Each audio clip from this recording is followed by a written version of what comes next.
A small engine with a tall funnel stood sad and alone in the shadowy siding. His driver was huddled in the cab, keeping him company. "Excuse me," said Rusty. "Do you like Bluebells?" No. Goodbye.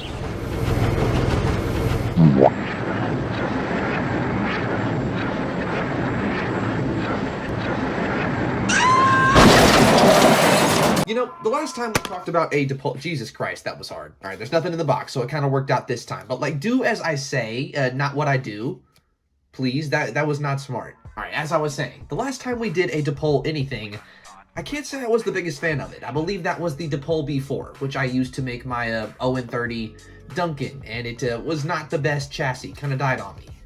I think this model may have changed how I feel about Dapol as a whole. Yes, ladies and gentlemen, as a gift for Christmas, I was lucky enough to be gifted a Engage Stepney. Yet literally, actually, Stepney, as you can see there on the side. So this was a gift from my parents, and I have to say, this might be my favorite Engage model I have now, next to maybe Gordon or something like that, but I mean, like I said, this model single-handedly has probably changed how I feel about Dapol. I mean, at least in Engage. It looks phenomenal, it runs very well.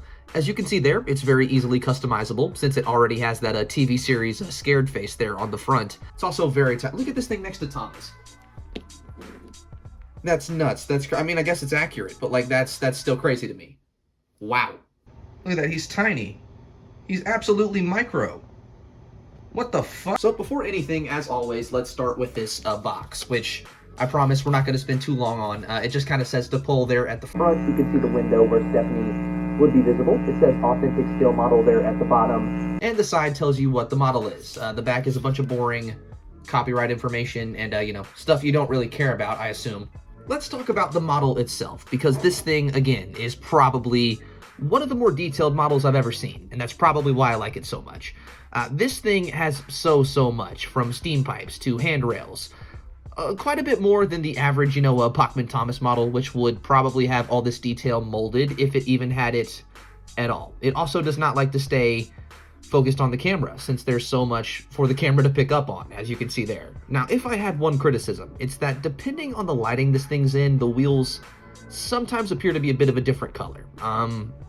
That's a bit of a niche criticism. I don't know if that makes a lot of sense. Right now, it's probably not the most visible thing, but in the running session, if they look a little bit off, maybe that'll make a little bit more sense. I guess we'll see. And again, as you'll soon see, this thing does run very well, but I will say it's very light. For an Engage model, there's practically no weight here, but I mean, how much could you really fit in something this accurate? They got the size right. The wheels look phenomenal. It even has the extra chassis detail, as you can see there. I have applied nothing besides the new face, as you can see there. This is how it comes from Dapol, from the factory. Look at that. Look at the back. Look at the back windows. Look at the front. Look at the piping. Everything about this is just so nice. Now, the only thing this model doesn't have are those kind of large handrails there at the front. So if you want a very accurate Stepney, you may have to add those yourself. And I might go back and do that, you know, later. But I kind of just like that I have a Stepney, you know. This thing isn't too hard to find. I believe there's plenty on eBay. I think they go for roughly, after shipping, you might be looking at 160-ish, you know, roughly what a Gordon is. Oh, also, quick heads up. Dapol models require just a little bit of lubrication before you use them, you know, extensively.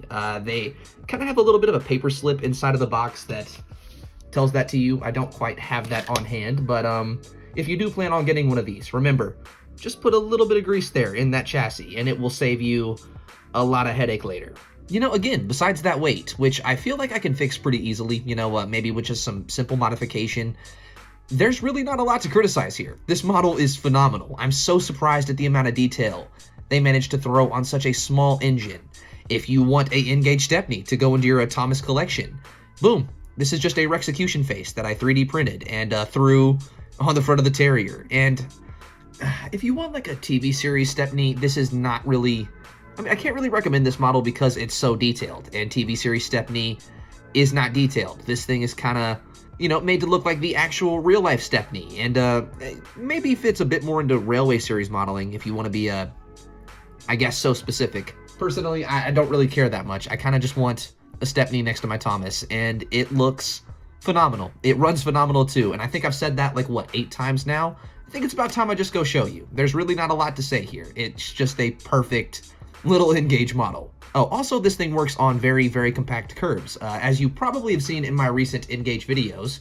Sorry it's been so long, by the way. I've been moving. We're back now, hopefully. This thing can negotiate pretty much any curve I've thrown at it, and that is just, you know, Kato compact curves, but still, it does very well. And with that being said, I think it's about time we take this thing to the layout, or it's a shelf. It's a shelf right now, but it'll be a layout in time. Don't worry about it. When it comes to rating this thing, I guess out of 10, I guess I'd give it like an 8.5, maybe 9. Again, the only thing really holding it back is that weight. It looks so good when it runs.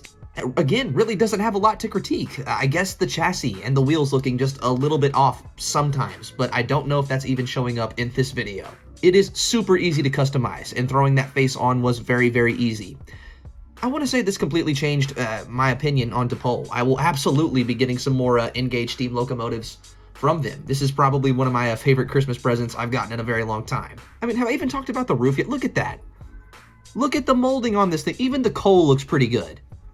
And it's N-Gage like that. Like, I'm sorry, this is just insane. This is a beautiful little model. There's another look at the bottom, Dapol Limited.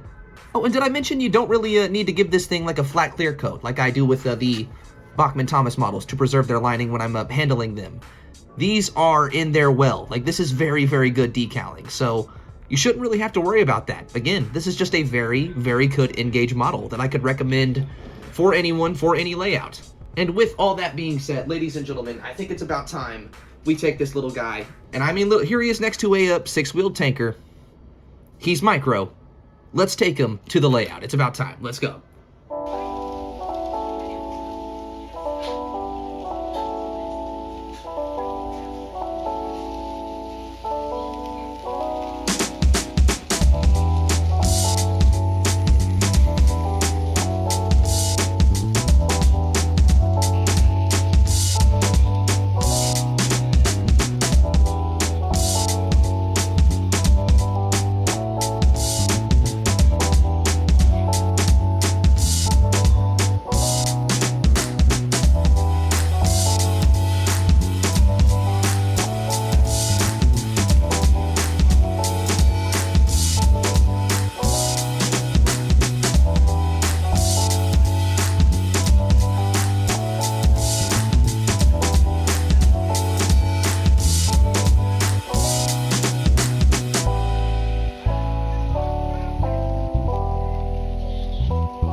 Either subscribe, donate, or get the fuck out.